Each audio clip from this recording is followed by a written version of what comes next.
Welcome to Fast Friends, the podcast that centers on high-performance storytelling with high-performance athletes and individuals whose norm is to live at the very top 0.01%, whether it's competition, coaching, business, or life. We dive into their stories, how they got there, the journey, and life on the other side. I'm your host, Dan Walsh, and I'm joined by my co-host, Justin Faber. Justin and I were rowing teammates in college and later on the U.S. national team.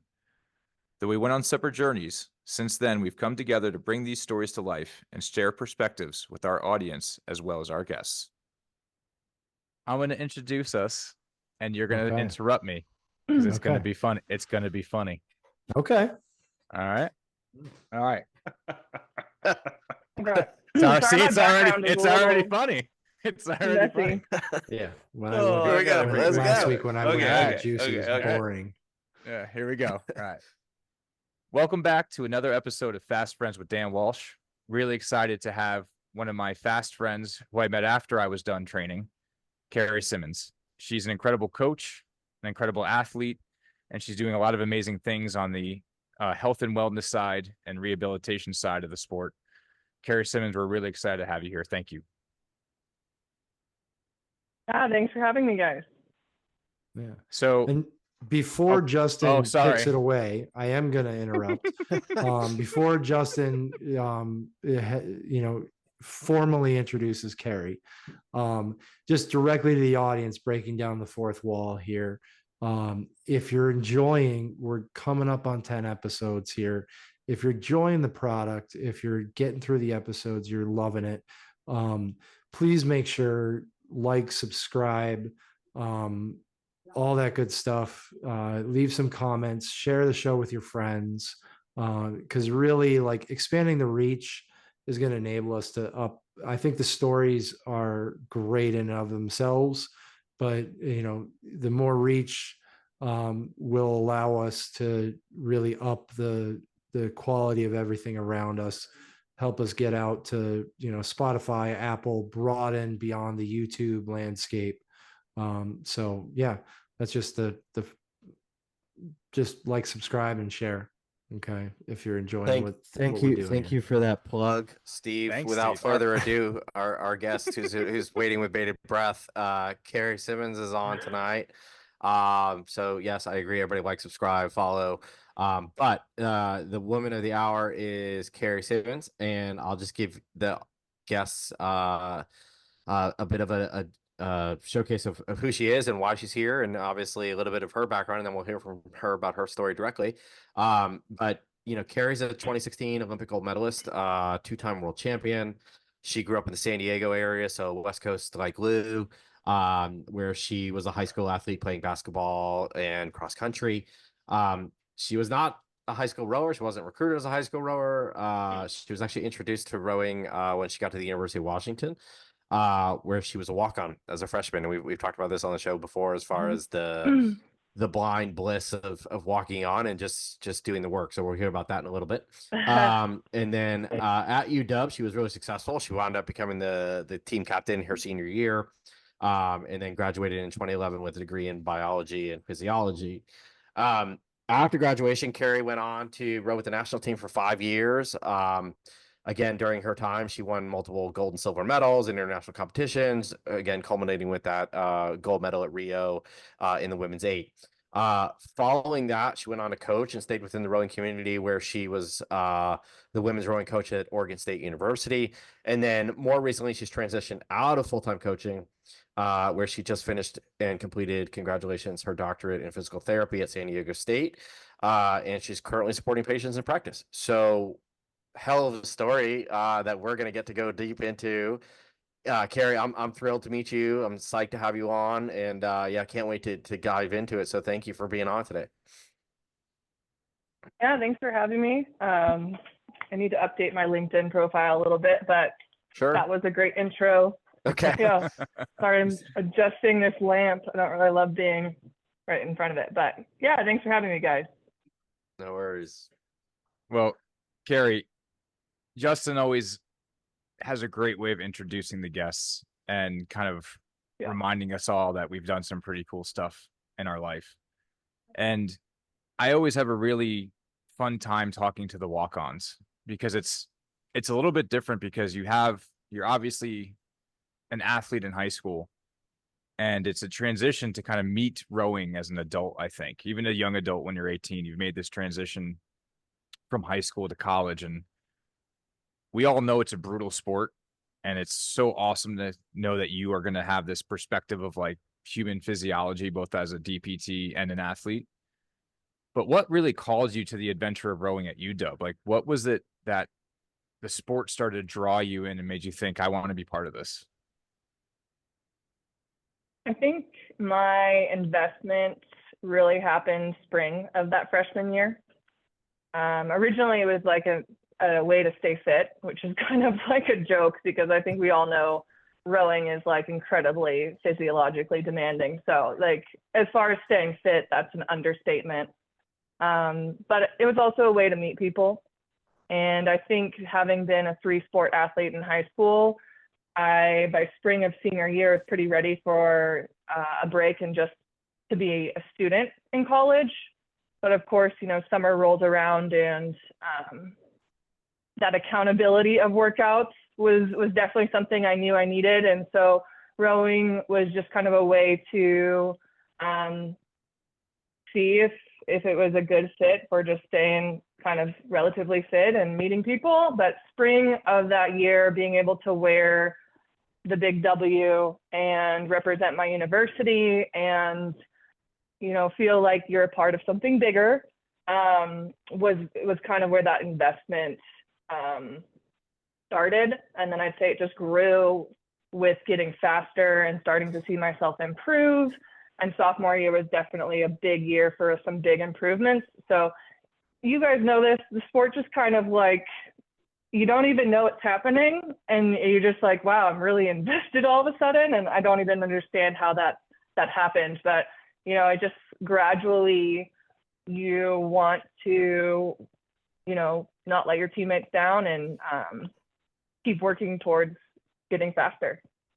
So just feel you on that as far as like it being a death spiral suction cup of a sport. I love it. You're death spiral, and she's like, it comes at you like it's a big predator cat. Yeah. I mean, we've talked about it on the show. We all experienced it. Like you live, eat, sleep, breathe, rowing. You know, all of a sudden, like from 0 to 1,000, especially, when you're invested the way that she's talking about. But Kerry, going back real quick, just because I think it's fascinating, the walk-on stories. We had Bo Hoopman on. He was talking about the fact that he just happened to be high enough to hit a piece of tape on a wall. And that started his rowing career at University of Wisconsin, and that obviously wound up being pretty successful.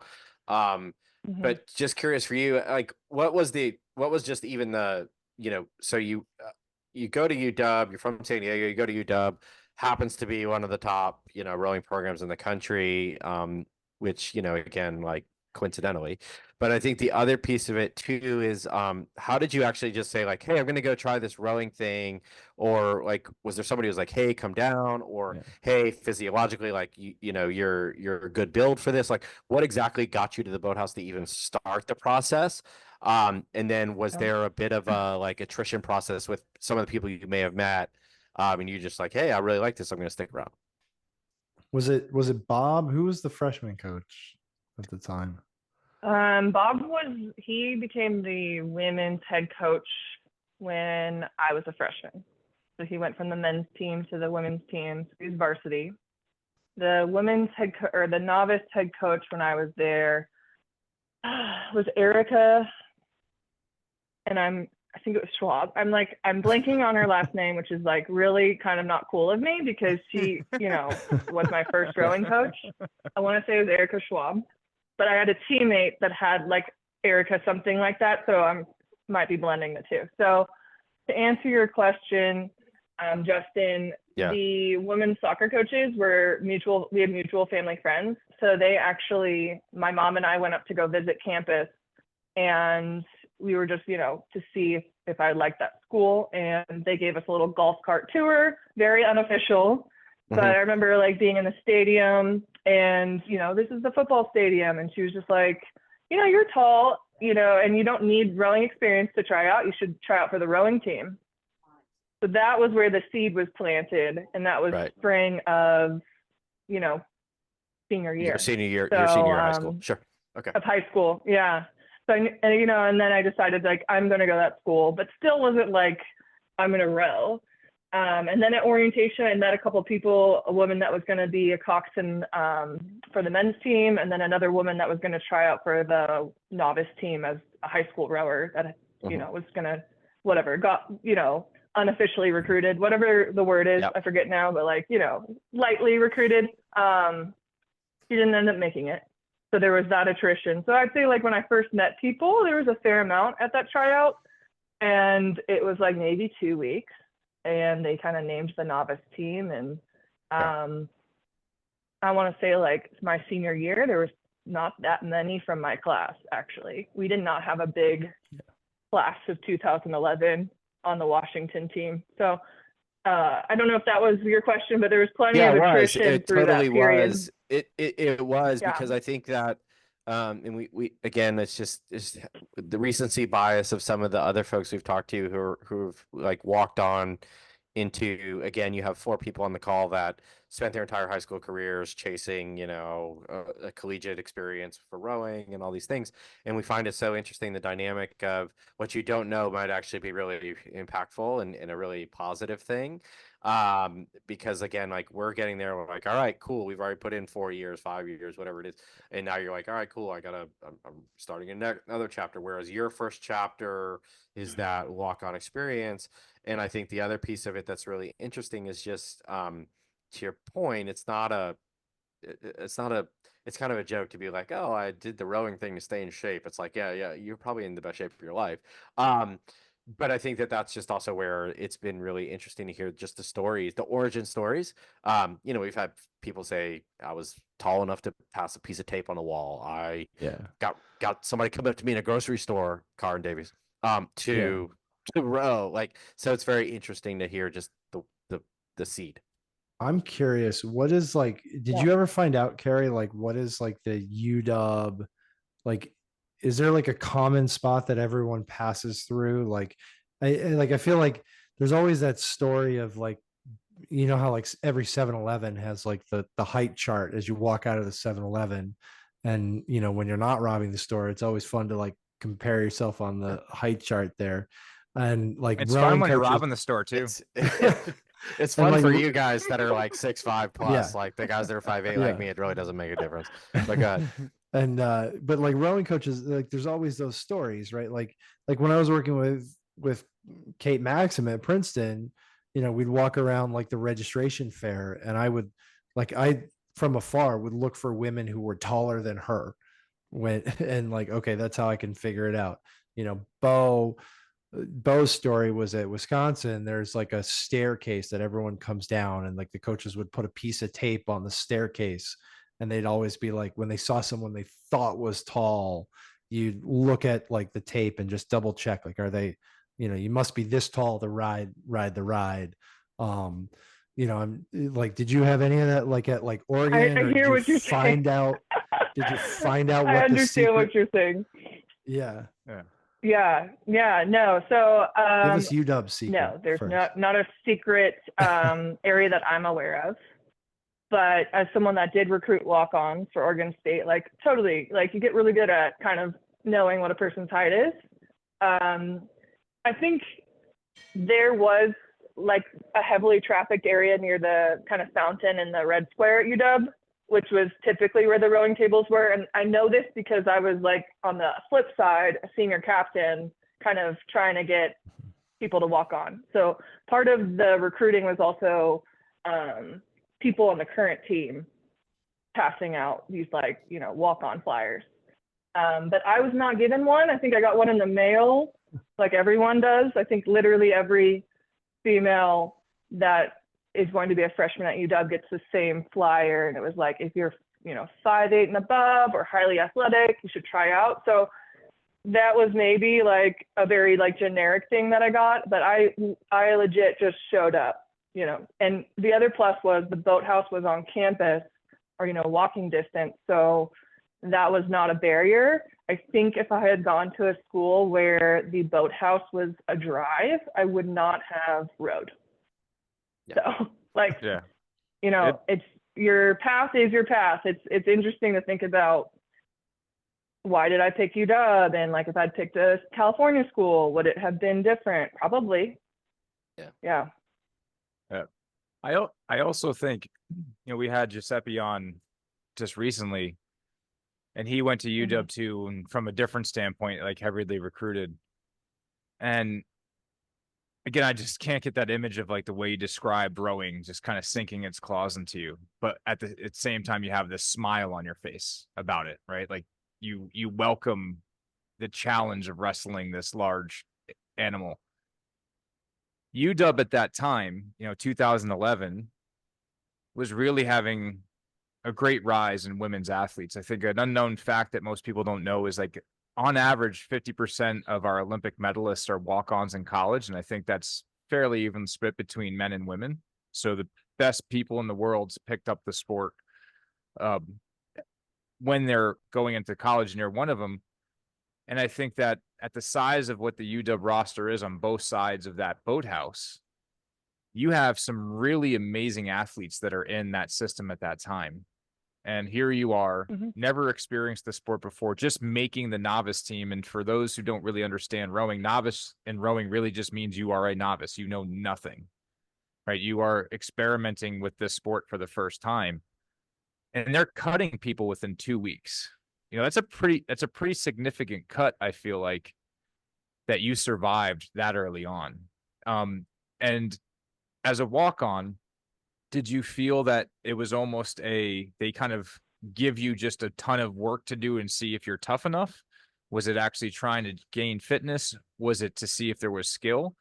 But how did they create that what you said was a lot of attrition, not only in that first novice cut, but it seemed like your class had a lot of really strong women in it that pushed each other to have because I feel like if your class is thin by the time you're a sister or by the time you're a senior, you have been part of a really grueling freshman class. Like there's a lot of internal competition, because if it's easy, a lot of people hang around. I'm really interested, like you came into Washington at an extremely competitive time and you made it, right? You made that cut and it enticed you. And I would love to hear what that felt like from your perspective. I think that honestly would describe my rowing career in general. Is I came in at a very successful time. I'd say like the UW women got faster after I left. So we were like solid, but they got faster definitely in 2015 and onwards. But the US team coming in at that time, it was like, this is a lot of depth here. And I think UW also had a lot of depth. I will give them that. I think sometimes we didn't perform to what our potential was, but I think that the depth on the team was always really good when I was there. And I think what also was really impactful from my experience was I had Adrienne Martelli a year ahead of me, and if you don't know who Adrienne is, she's, a 2012 Olympian in the women's quad. They won bronze, historical medal for that boat. And then also a Rio Olympian in the same boat class. And she did under 23s the year before I did. Kind of was someone that I just definitely looked up to and was kind of carving a path that like, oh, she can do it. Maybe I can do that. So I would say she was just a really good teammate to push me. I think we pushed each other. I think the depth on the team definitely made me a better athlete. But kind of backing up a little bit, what I think helped me initially in that first year was my background in high school. I was a runner since I was the age of 6, cross-country athlete. If you guys have ever done cross-country, I think, Luke, you did cross-country maybe? No? Yeah, a little bit? No, I've not done cross-country, but had a running career in triathlon after the fact. Running, oh, right. Yeah, running's an impact sport. Sure, yeah. And I think it really teaches you how to be comfortable with being uncomfortable. So there's a lot of like mental fortitude that you build. And so having that at a young age, and then also, basketball was a team sport. You develop that kinesthetic awareness of knowing where your body is. So I think I was very coachable. and I had a good endurance background, and those things were just like good foundation. And that's actually something that I think a lot of the walk-on athletes that have been successful at the college level and then gone on to do, you know, US team, for example, you'll kind of see some similar trends in the sports that they did before. And a lot of them, it's just like really good foundational skill sets that translate well to rowing.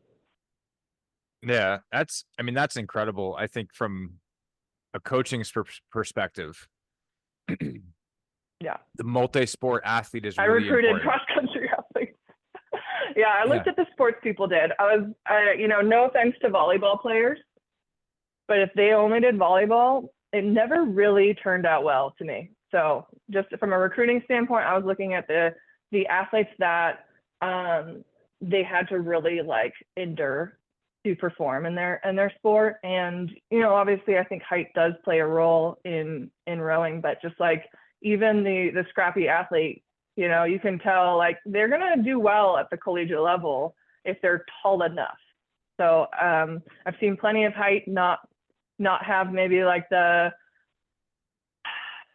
attitude and the mentality to do well. And I think that that's something that I've spoken to, you know, with others quite a bit. It's something I think we all can say like is a big part of being successful at this sport. Yeah.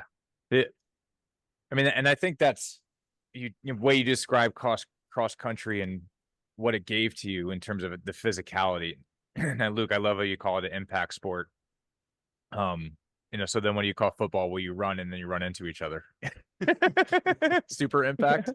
Double impact, yeah. Double impact. But you know, as you made your way through UW, because you said what your graduating year was 11, correct? So correct. So as you're kind of grinding your way through UW and getting fitter and stronger, what did the rowing training feel like compared to that baseline? Because even in the beginning, you mentioned how for you got into your ideas like you wanted to stay with rowing to keep you in shape, but then it opened up this whole different world of fitness to you, like beyond fitness, but training.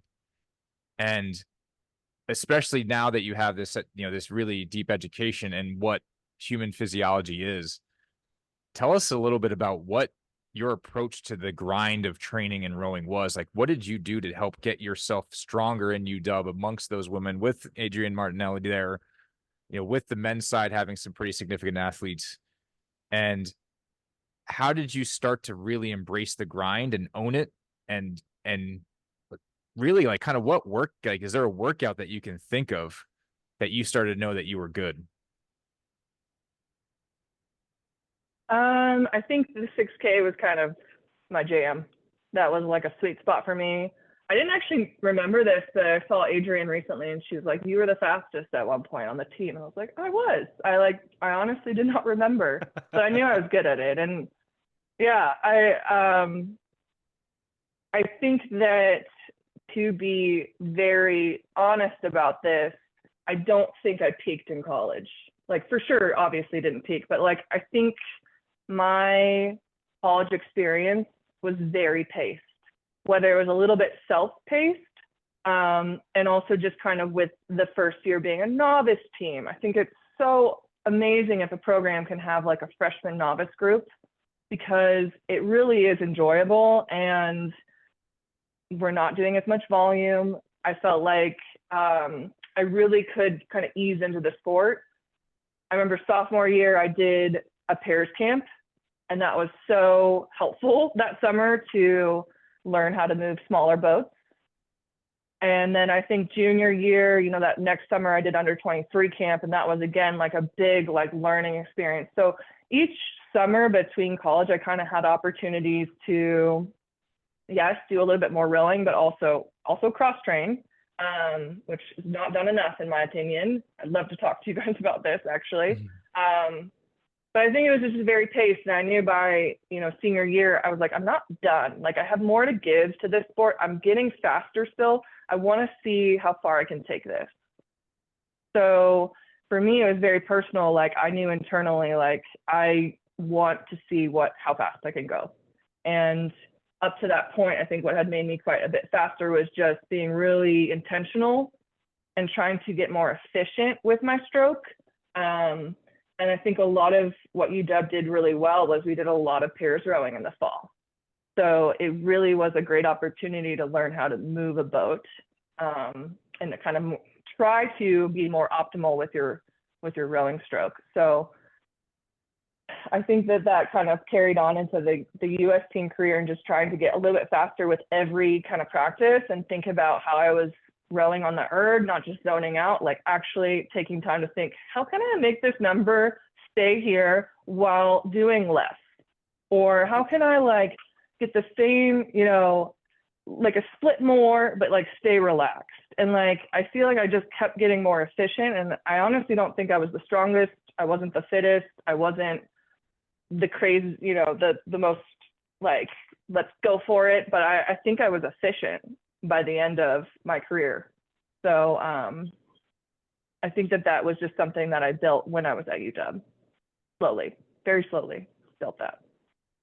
And you even just mentioned that you felt this desire inside of you that you wanted to go for more. And I think that's really important, is that there's something that calls to us when you're like, I want to go for the national team. I think there's a suggestion from people, and you can see it around you, and there might be people that you're racing and competing with. But what, you know, when you decided, like, what was the transition from college for you to the national team, where it was like, you kind of have to think you have the ability to be an Olympian before you attempt it?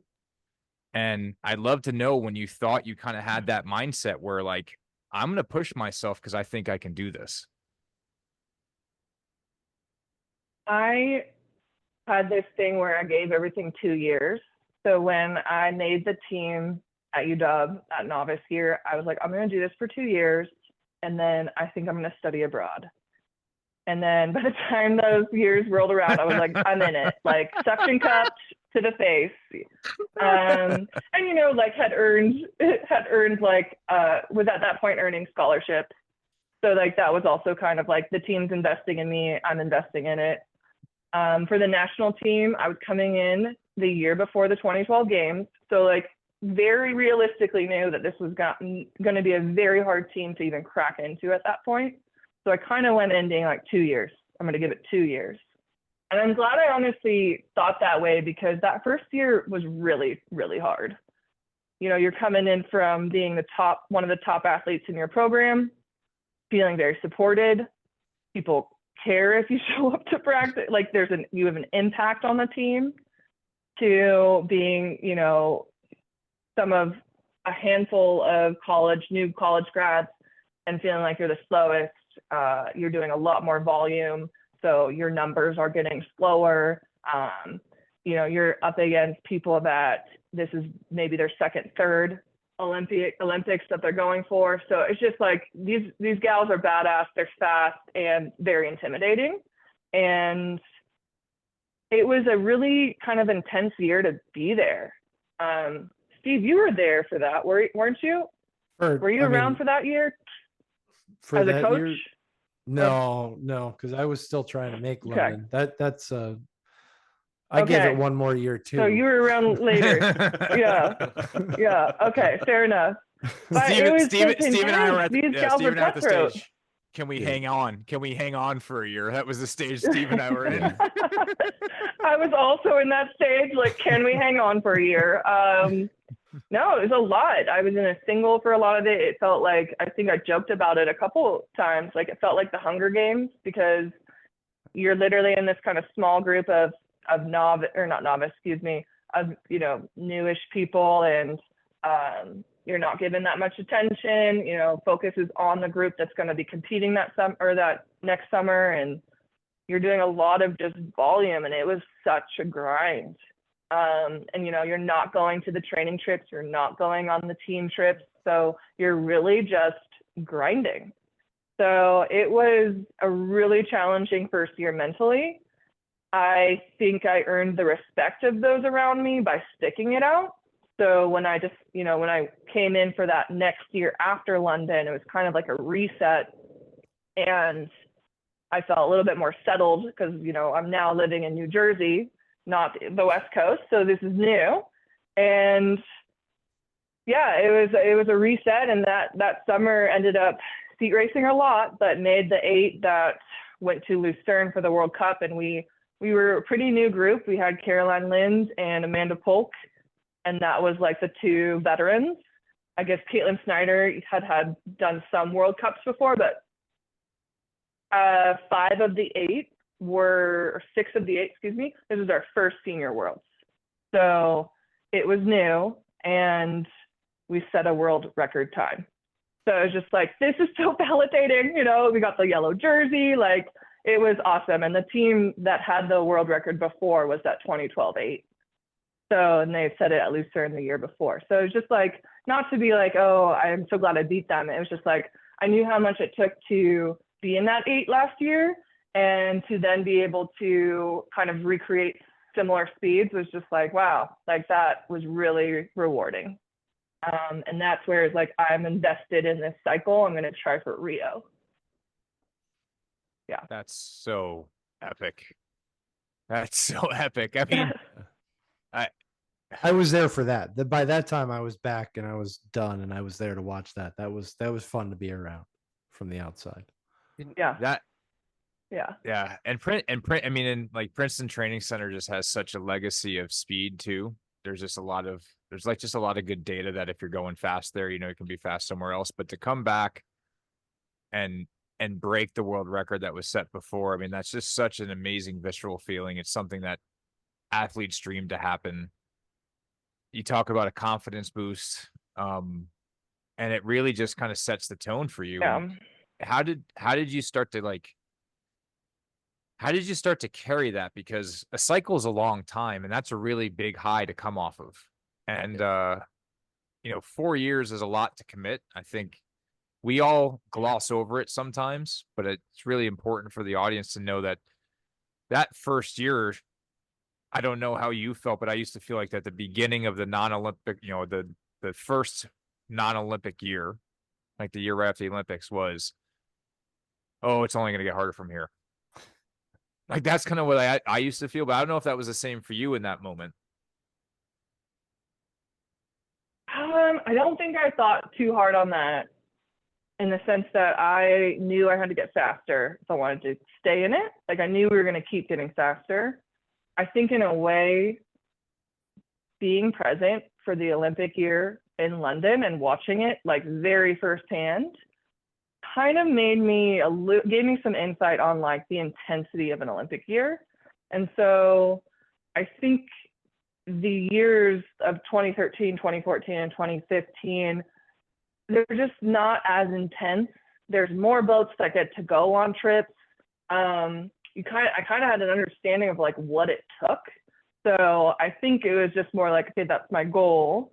Now I'm going to break this down into, you know, shorter goals, and, you know, just kind of keep your head down and stay internal and not get too caught up in what was happening outside of me. I really think that helped. Like being internal was a skill that I think I must have developed in cross country and then further developed at Washington. And I know that other teammates did not have that skill as much. And I think it was like such a self-sabotage thing to do, to rate your workout or rate how your performance was off of others.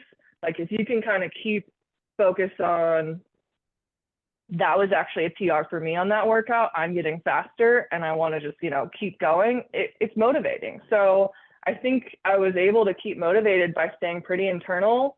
And as I kind of mentioned, just constantly trying to think about how I was loading the blade, how I was moving the boat, because we did do a lot of small boats and I was pretty already familiar with it. So I think that was also an advantage. And 2014, I had the opportunity to row a lot in the pair. Megan Calno is a big boat feeler, she's a wonderful boat feeler. And I learned a lot collaborating with her in the pair. We got a lot of time together and had the opportunity to represent the US in that boat class. And I think that just continued to allow me to get faster. So I credit a lot of like staying motivated, to just being able to have that opportunity to race small boats as well. So can you, I think you bring up a really interesting point, and I actually want to go back to something if I can, because again, like we're trying to scale this across a large audience, right? Could be novice rowers that are 14 years old, could be, you know, masters that are 80 years old, doesn't matter, right? Just obviously in and around the sport. I think you bring a lot of mental maturity when you talk about at the age of 18 going to UW and saying, I'm going to give it 2 years, or I'm going to go to the national team in year 23, 24, right? I'm going to give it 2 years, right? I think that actually, like, you know, being in my 40s, being like, I'm going to give something 2 years, like having the mental maturity and acuity to understand what that means, I think is actually really a high performance mindset insight. So I think that was really interesting. And then I think, you know, Dan hasn't got to the question yet, but I'm just gonna reveal it around your edge, right? So do you feel like your edge was, I don't want to put words in your mouth, you'll tell us if your edge was or wasn't this, but one of the questions we asked the guests on the show is, what was your edge? And is it just your ability to stay internal and your ability to, I guess my question that I want to unpack is, what insight did you have to know that that was going to be the most beneficial thing for you to be successful? Again, having hindsight at 40 personally, and thinking back to, oh, if I was just more internal, or if I kept this shit to myself, or whatever it is, like how did you think you developed that? I know you mentioned the cross country side, but like, can you explain to the folks that are going to listen to the show, like why that was important, like why not getting caught up in comparative statistics on a team setting where it's a high intensity, cutthroat operation? Just the why on that, I think, was really important for people to understand. And again, like, I applaud you. I think it's really fascinating, but just curious. You had so many good questions, and thank you for the compliments as well.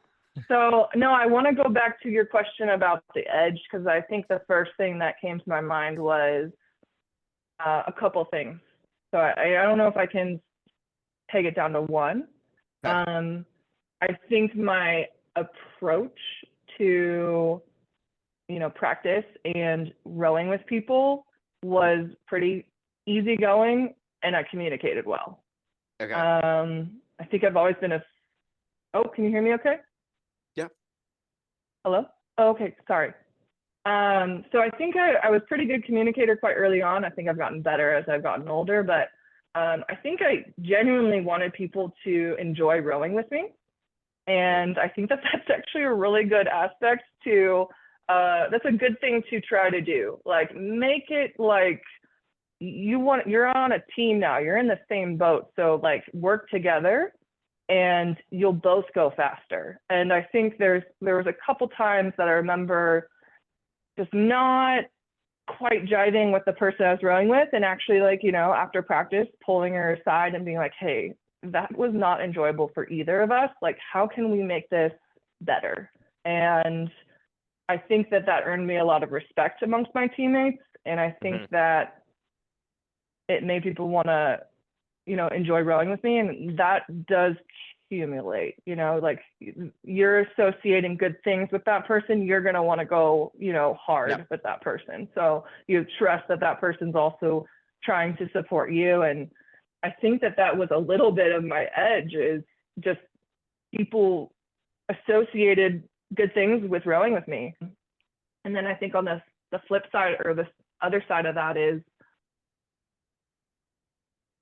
I alluded to this a little bit, but I was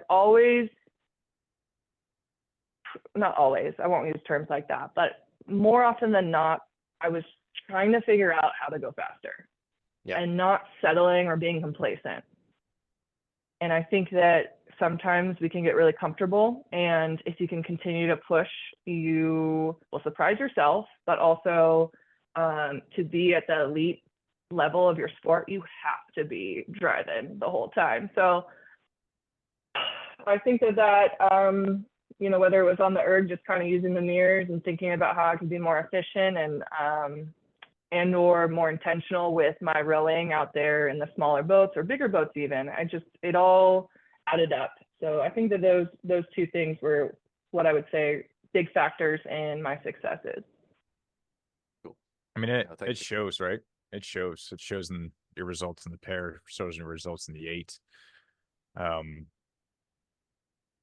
I love the fact that I see there's just these really great trends that are coming through, and it's been really fun to we have teammates that are talking about the show now, and it's bringing up memories from them. And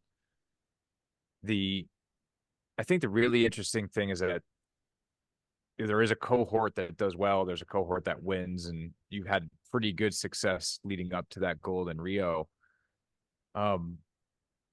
Were there any moments where you did, you talk about that drive? Yeah, you have to be driven every day, and you talk about you have to find that edge. And Justin, you're spot on. Kerry was basically answering the question herself, so we just had to put some definition on it. Is that edge is almost everybody has said, I feel like I was giving to somebody else. Almost everybody. And I think that it's really important to say that at the end, the boat truly selects the people. Once the boat starts going a certain speed, you look around and you see who's in it, and you're like, I want to be around them.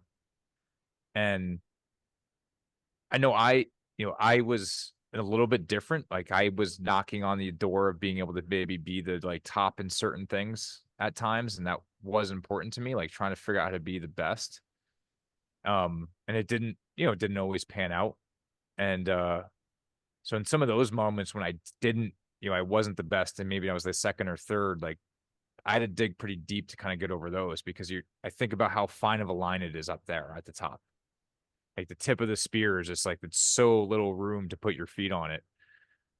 How were there what were the moments where you felt like maybe you were slipping off the spear, and how did you get yourself back up to the point? Or were there moments where you just felt like, oh man, this is not going well, and I have to change something, or I have to do something, whether it was injury or sickness? But it'd be really interesting to see how in the tough moments, because I think that's the question I was asked by one of my friends who's not us, a very fast friend, but not in rowing, was dude, what did you do on days you wanted to quit? And don't lie to me and say there was never one of those days. Don't lie. He's don't lie to me. This person's an art, is a tier 1 Army Ranger, right? So he's don't you dare lie to me. And I'd love to know what were those tools you used? I think that there were a couple times, especially in that first year, it was why am I here? And definitely 2016 or the end of 2015, start of 2016, having a stress fracture in your rib really is a detour that was not fun. And then honestly, I'm glad we're bringing this up, because I was reflecting a little bit on this, and I think it has driven a lot of my passion for what I do now. Both of those times, I'd say the first one I wanted to quit more. The second one, not as much, but was really hard and challenging. It kind of showed the dark side of sports, and where you don't know if you're going to get injured. You're putting all of your eggs in one basket, and you're hoping you do not have an injury, or you could have falling downstairs, and that's game over. It can literally happen at any time when you're an athlete. So I think I was just grateful to be able to end it on my own terms. And I think I always came back to that. I really want to end this on my own terms. I want it to feel like it's my decision, and not I didn't see it through enough. But the stress fracture timing was really poor. It was Thanksgiving of 2015. And leading up to that point, I just really struggled. Yeah. Wow. I just really struggled staying healthy. Yeah, there was a lot of signs leading up to that. I remember warming up for some of the races that summer and just feeling like my outside arm shoulder could dislocate at any point. It just felt really unstable, really loose. We definitely held it together with kinesio tape, and that, that did make a difference, but it was the mistake was when I came home after 2015 World and I didn't take a break. We were coming on the Olympic year. I felt like, man, I need to just keep training. This is the Olympic year. This is it. So I kept rowing. I kept erging. I ignored, as much as I could, my shoulder. I was having a lot of mid-back pain, kind of manifesting as that on my inside lat. So I was just kind of rowing through it. And that whole fall, it was a struggle to do the workouts. It was a struggle to talk to the coaches about like, it's hurting again, and it got to the point where I was just like, F it, I'm just going to keep rowing through it, and later manifested as a stress fracture. So it was unfortunate. It was really hard to be on the stationary bike for X amount of weeks and watch your teammates just kind of like launch. Luckily, I had a couple of those weeks for holidays, so I wasn't around it, but it was really hard to think like, oh man, I can't think too far. Like what could happen? Is this it? So I did my best on the bike. I was able to build back. Bless Calmo for sticking with me and deciding to race the pair with me at NSRs, even though I'd only been rowing for probably 6 weeks up into that point and was still just gaining confidence again. And it was a really hard climb to get back into the mix. So it honestly, the way it aligned, it felt like there was a lot of fortuitous events that happened that allowed me to be, in the selection for the 8. And I do think part of my experience and my resume helped me, like the coaches at least put me in the mix. But yeah, it was, I didn't think I was going to make it a couple times that spring, just based on how things were going down. And it was pretty heartbreaking. So I think that had a lot of influence over deciding to take a break after the Olympics, not getting kind of caught up in the Olympic, I can do this forever because this is so fun and everything's golden. It was pretty grounding to get injured pretty close to that because I was very much aware of that side of sport as well. I mean, I think for the audience and for young athletes to articulate what it means to be injured going into the winter of the Olympic year and the amount of stress of where it's literally a ticking clock of this boat can be selected at any time. And yeah, selection will go into the end. And I think that's another interesting process about making an Olympic team in the US is that we have one of the later selection dates. So in some ways, like being injured at that time, you can be like, well, I have until June, right? The team's not named till June.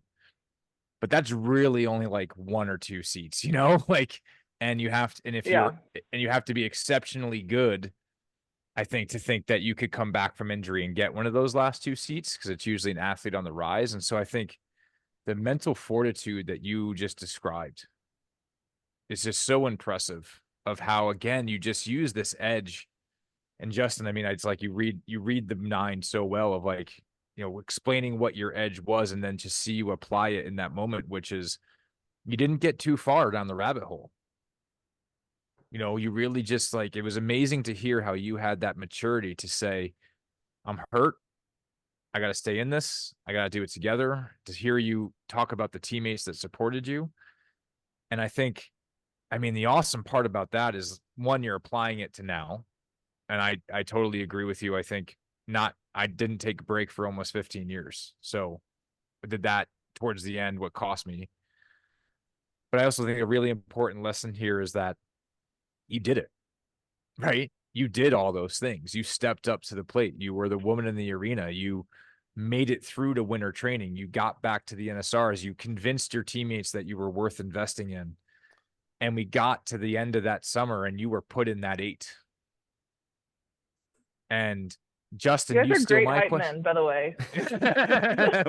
I have a good team. I So was like, this is good confidence. Yeah. Yeah, No, you did it. I just want to add to that, actually, Dan, because here's, I guess, another point that I do want to bring up. I think what was missing, and this is what I was reflecting on a little bit more, is I didn't have the guidance on how to fix this. So what I mean by that is our PTs, our team PTs, Mark and Deirdre, are amazing. They're mentors of mine. But I think where we might have been lacking, in my opinion, is not having like specific rehab, like your shoulder's unstable, Kerry. That's why you're experiencing X, and we need to work on this, and you need to be doing a few of these things very frequently in order to, help support your rowing. And, maybe it's easier to say it now because I think that the training volume was a lot. We were successful with it, but I think it was a lot for me. So I think as a team, it's really hard to get specific with individuals. You're doing a lot of general volume, you're doing general strength training. And I wish I had had a little bit more specificity to what I could be doing to help my issues. Absolutely. Thank you for saying that. That's where I feel like there's a breakdown. Yeah. Yes. I actually had the opportunity to work with U19 this summer, because they were down in Chula Vista, which I need to put on my LinkedIn. But it was really, really cool for me to be able to get like, okay, I'm seeing a lot of rowers.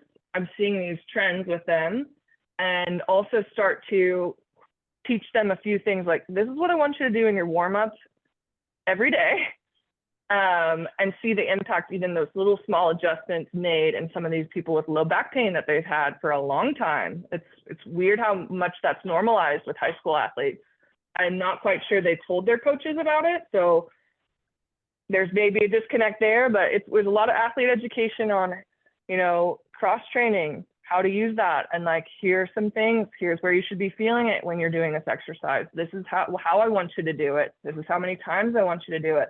And for them to just be a little bit more empowered in their well-being so that they can hopefully continue to row in college and not start off just already pretty injured and then add volume to it in college. It's just like a recipe for, I think, career-ending injuries. You're being so kind using the word injured, right? Broken. And I think about it's so beautiful that you're saying this. Thank you. And it's very important. And I love that you're both the mad scientist and the lab rat. You had this happen to you and you decided to find ways to fix it. So you just have this intimate knowledge of human physiology in the sport of rowing that very few people have. Very few people. And I agree with you. Like Mark, man. Mark pieced me together after an NSR where I thought I was done in 08. I couldn't stand. I couldn't stand after the NSR. Didn't know what happened. And I think there's a lot of people that out there that are help. One, there's not enough. And two, to your point, it's like, it's not, Mark had to just build so many years of knowledge from just, experiencing like that training center. So what an honor that those young oarsmen and women got to have someone who is such an expert on and off the water on this. And I think that you are really something that needs to be treasured in this sport. Right. And I think your voice really needs to be heard. And thank you for sharing that on here. And, Justin got to take a question. So I want to take a question because, we're not competitive or anything. but Dan, before you jump into that, you guys are fine, Luke.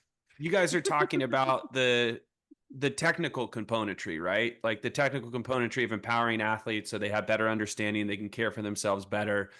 I'm curious about the cultural componentry. Yep. Right. Yeah. Because Kerry, when you're talking, when you're telling your story and you're talking about the idea, and there I was, and I'm on the bike and I watch that boat go out without me. Right. And Dan Beery's story, he's sick. He's sick as a dog and he's trying to put his hand on the boat to go out on the water.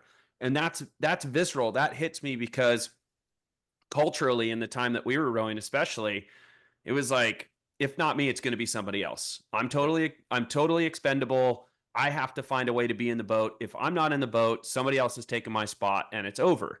And so I guess the question kind of lies in, are there things that we can do, or are they already being done? I think it's great. Like, you had experience directly with the U19s this summer.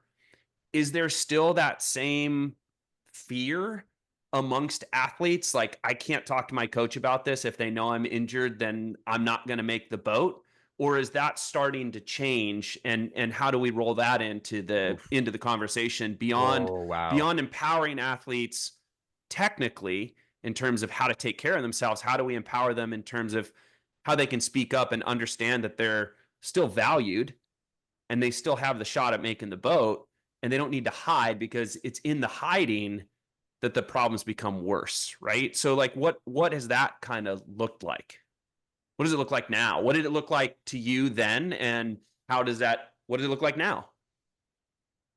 It's good, because I can really only speak to this summer. I was taking a little break from the rowing community. I mean, I stayed in touch, but the years that I was in PT school, I was very limited in how involved I was. And so I'm just starting to kind of re-enter this world, which was really fun for me. And I was so stoked that I enjoyed it, because it was just fun to speak the language again and like feel like you're kind of a part of the team going to world. So I think that what I have to say is on a very like limited scope.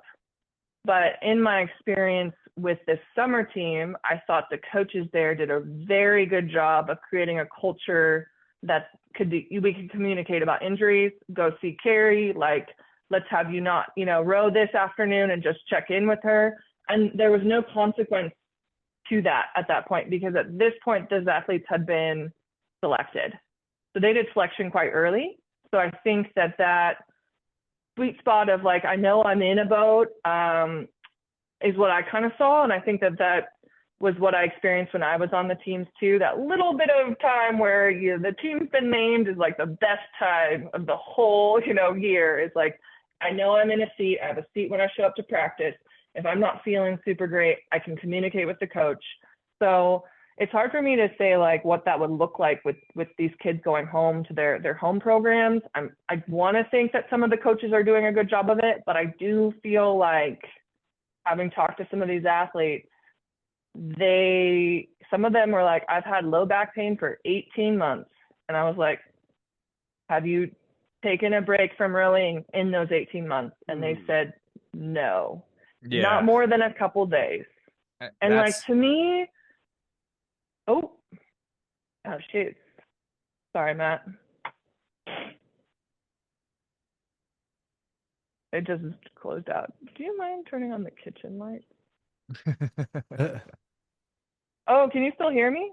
Oh, we yeah, can hear you, but Oh, sorry, guys. well, because you're on the phone. You're the calling kitchen to light the Video. has Okay, made the should show. I just keep talking? Yeah. Sorry, guys. Hey, well, It closed we out. can- you Okay. may not like the way your face froze. I was like, I also think I need to turn the lights in here. So this is good. Yeah. Sorry, my face is frozen. But You're my good now. thought Now it's is, just the phone. Yeah. okay. Do come back, but finish anyway, the thought. Do we love to see your finish the face, thought. but you were on a roll. I'm trying. Yeah, I'm trying. Mid-thought. Shoot. Okay, so what did I even left off? This is a part of getting older, I think. We were talking about the What was I hope saying, guys? that 18 months of low back pain for some of these athletes, and are they going home to Yeah, programs where yeah. the coaches are supporting them in the way that they should, not just technically, but Yeah. also culturally? So a lot of my athlete education to all the athletes I saw this summer was, when you get home, you're going to cross train for at least a couple weeks. And you talk to the coaches about,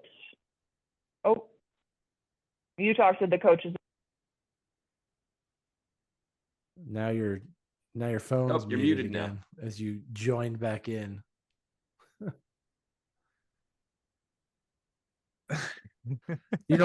So while you're figuring out, this has Kerry, been awesome. This has been I've awesome. been editing these and piecing them together. we're gonna leave most of the technical You have a real job difficulties this in. week, I'm Steve. not. Yeah, I'm it's not real. skilled enough Can to you hear jump me cut now? that. Yeah, you're Yes. back. Oh yeah. Yeah. Okay. Okay. Just Carrie unmuted Simmonds doesn't myself on the quit. computer. She doesn't quit. No, yeah, it was part of my athlete education though, because I do think that there is not enough conversation around that. And I do think that managing rowing teams is a task. You've got a lot of athletes. You probably have a lot of parents that you're also managing, and you probably just have a lot of coaches that probably are well intended, but the athletes just still don't feel comfortable speaking up. And there's not a lot of resources that they're aware of. So it was a lot of talking to these athletes, like if collegiate rowing is your goal, which for all of them that was, make sure you have like someone like a physical therapist or some sort of healer that you have at home to check in with, and make sure we're cross training before you just jump back into a boat. And the cross training idea was a really novel one for a lot of these athletes, which I was kind of blown away by, because for me, I used running as a cross training tool many a summers that I took between college. I did not row entire summers. I took breaks, and I just thought that that was a pretty normal thing to do. And I think it wasn't really communicated by the coaches whether or not that should be happening. But yeah, I don't think it's an underutilized tool for athletes to stay healthy, Yes. in my opinion. I also think that you've touched on one, that's such a great way to articulate that you saw that athletes at that level were able to come to you for that advice. I have to imagine that because of your resume, it's easier for coaches that to trust you. I think that's important too, is like, Yeah. I do know that there's a gap, and like coaches don't know what to trust out there necessarily. So like where they can get their education as coaches. And I think it's nice that you have that out there to show how important cross training is. There was a great stat that just came out about how many Olympians across all countries were multi-sport athletes when they were juniors in the U19. Most of them were, and most of them, when interviewed, were asked why, and they said because I thought being a multi-sport athlete helped me with my main sport, which I think is huge. I also think with rowing, we have to be really upfront about this, is that rowing has become a very economic driver for affluent communities. And so your athletes are paying to row. I think this happens in field sports like lacrosse. Like, I think this is a trend in sports where, is the child a athlete or are they an asset? And if they go do another sport, is that money out of the club or the travel teams or whatever's pocketbook to move forward the travel team? And so is there pressure on this athlete to not only stay in because they're talented, but stay in because they're a revenue stream? And that's a whole different topic. Never thought about it that way. And that's a whole different other topic to get into. But I think what I like is that you're saying, as a professional oarswoman, one of the world's best, and as a professional doctor in physical therapy, and if anyone's listening to this for little sound bites of what it takes to be the best athlete, cross train. Straight up, cross train. I guarantee you my rowing career had longevity because I wrestled, right? And I played football. Absolutely. And I strength trained on my own. And so I love the fact that you're reinforcing strength trained. Yeah. And we could dive into that so deep. We could dive into that so deep. Justin might yawn. We could dive. Hold on. Pause on that for one moment, guys. Yeah. I think I need to turn a light on. So I'm going to do that. So I'll just be 1 moment. Literally behind me. I don't want to put it behind me. But, okay, we had Caroline on, and she had to like run in the other room because like she had to get the spare AirPods. Oh, good. Yeah. So and because of her advice, I'm only using one. We rely on the sunlight here. Yeah. Yeah. Okay. Yeah. I was just like, this is good, and I look so dark because I pinned myself so I can see myself at all times. Hopefully that's a little bit better. I like the audible. Yeah. I mean, yeah. Okay, scene, unpause. So to not drag out the conversation about physiology, because I think that because you like tangents, I like tangents, this group likes tangents, that to me needs to be dedicated, because there's so much really good information in there. And I love the fact that you're passionate about this space and that you had a great experience with these juniors. I really selfishly want to hear, though, because we just were so close, like, please put us in the boat. Please put us in the boat in Rio, because you made it, right? Again, you made it, and you got through there, and there's 9 women, and there's this legacy that you have to hold on to too. Like, that's the other part is, the women's 8 had medaled at the 2004 Olympics and got silver. They had won in 08. They had won in 12. They were going for, like, so this is a historical women's 8 race. I don't even want to start to count the world championships besides the 2 you won. So you are now at the line at Rio. And Justin, thank you for this. Please put us in the seat. In my seat? I stole Justin's is that what we're question. talking about? Okay. Yeah, so that's what I can speak to. Okay. What we've had happen on the show is, naturally we've certainly talked to some folks that have had gold medal experiences, and then we've had folks that have been short of a medal stand, or not even made an A final, right, on the show. It's all fine. I think, though, one of the things that's cool about this show is when we do get a guest like you on, there's only 9 people in the world that can tell that story every 4 years about, like, what is it like to be at the to Dan's point, the tip of the spear. I like to say standing on the tip of the needle, where you're going down the course, or you're what's your mental state? Just kind of, again, like, bring us into that, where, hey, I think you were the 2 seat, if I'm not mistaken. 2 seat, yep. 2 seat. Okay. So what So just here bring we us through go. that final. So, like, hey, I'm going for a gold medal. Go. Yeah. It's so here. let's just start with the start line. We'll start with Yep. the start line. First of all, iconic course in the sense that you're looking at Christ the Redeemer statue from the start line. So, like, you're facing it and it's off to your left. So that was just epic, right? Like, you get to row a lot of cool places if you make these world's teams. And I think that honestly was some of the best times of my life. But this was good. Like, this was a cool course, very iconic.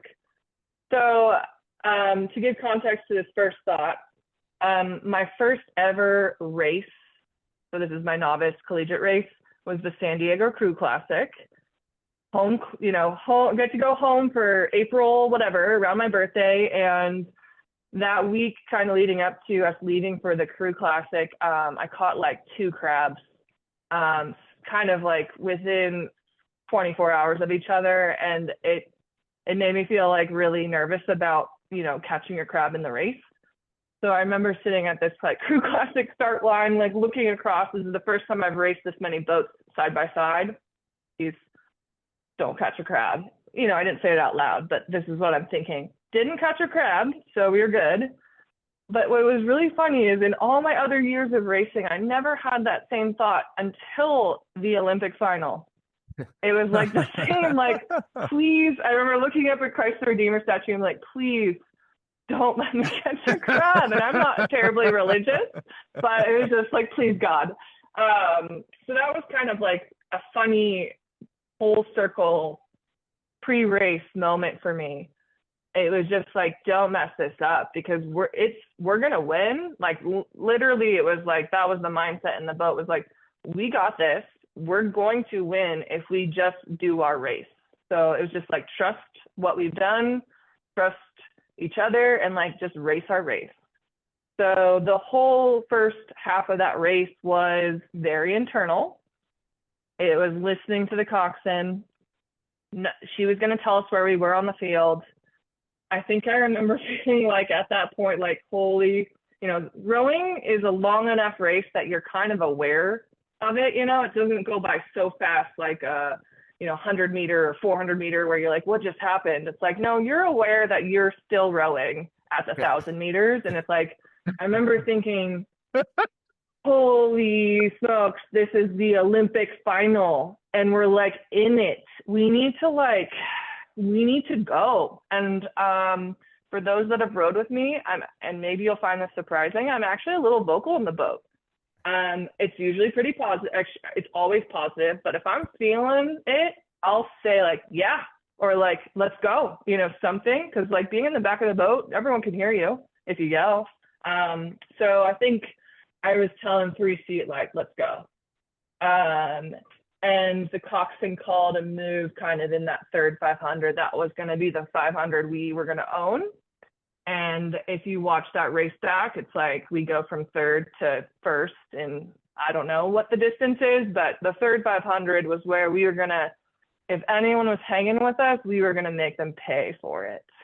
And then the last 500, I remember thinking, when is she going to call the sprint? When is she going to call the sprint? Like, I could see GB coming back into us.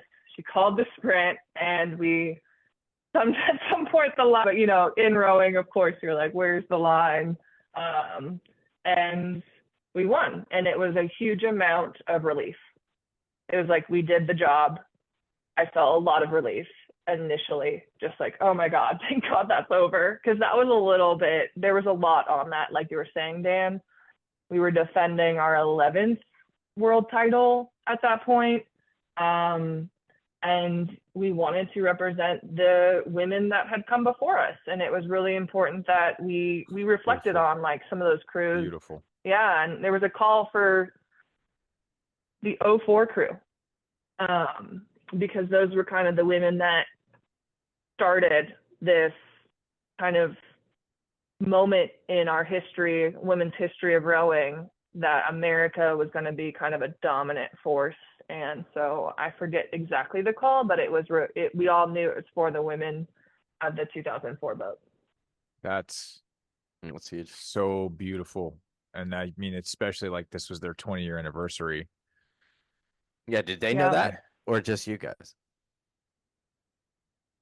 Well, I mean, it wasn't their 20th anniversary. Yeah. No. But did they know that you guys like? Oh, do they know that? So Laurel Korholtz was, our coach. She's such a legend. Like, what a boss to just have coach you. We respected her so much, and I think we did tell her, like at the end, once we had gotten our medals, that like we had a call for her crew. And I've met a few of that crew as life happens, and I'm not sure if that story, maybe it was brought up, but like honestly, it's kind of like not the first thing you're going to tell someone when you meet them. Yeah, so sure. I'm not sure others know from that crew. Very cool. I hope maybe they'll know now. Yeah. Well, I think that's just one of the cool things about our sport, is that because you can continue to do it in one way or another, so you can step away from it and you can come back, and it is such a such a special group that we have, that is a big inspiration for the show. Is that I love hearing everyone's story, and I really appreciated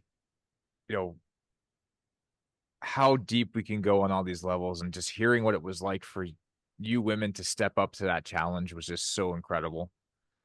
And I think it's just really important that all the athletes that just came back from Paris, how incredible they are, no matter how they did. I think it's really special to have this breadth of athletes that have done well, they think they didn't do well, how important winning is.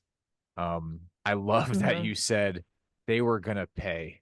I mean, what a boss statement. What an amazing statement. Yeah. And I love the fact that you're doing all this stuff with the junior team, and you're really applying what you're doing with the physical therapy. And hopefully it continues. We'll see. Oh, I hope so. I hope like they realize my what a career's resource. It's evolving, and it's been really fun to, as I gain more experience and know, it's like my mind's like, I don't want to keep getting, for the rowing metaphor, I want to keep getting faster. I want to keep getting better at my job.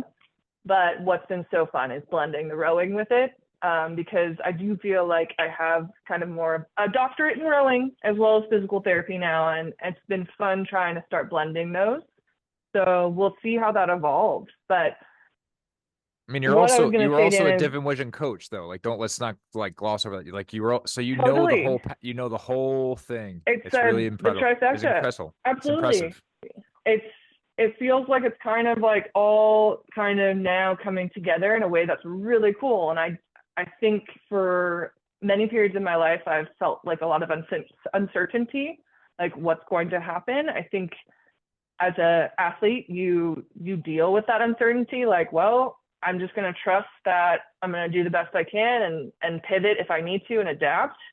And I think that sport taught me so much. So it's just been, I really feel passionate about giving back to this community that really transformed my life. And it's been really fun reflecting on it with you guys. You guys ask very insightful questions that I think for me, it's just fun to reflect on it with you guys, because that's very, I think I just have a lot of gratitude for it, and I think that that's important for everyone to walk away with gratitude and really remember, like, that was a really cool thing I did, or like, yeah, like I met a lot of really cool people by doing that. And I'm just hoping to continue to stay involved in the community. Well, we have one final question, and okay, the rest, it's up to you, but I really love this question. I loved watching Steve and Luke go through it. So if you could go back in time and coach yourself, when would that be, and what would you say? Mm-hmm.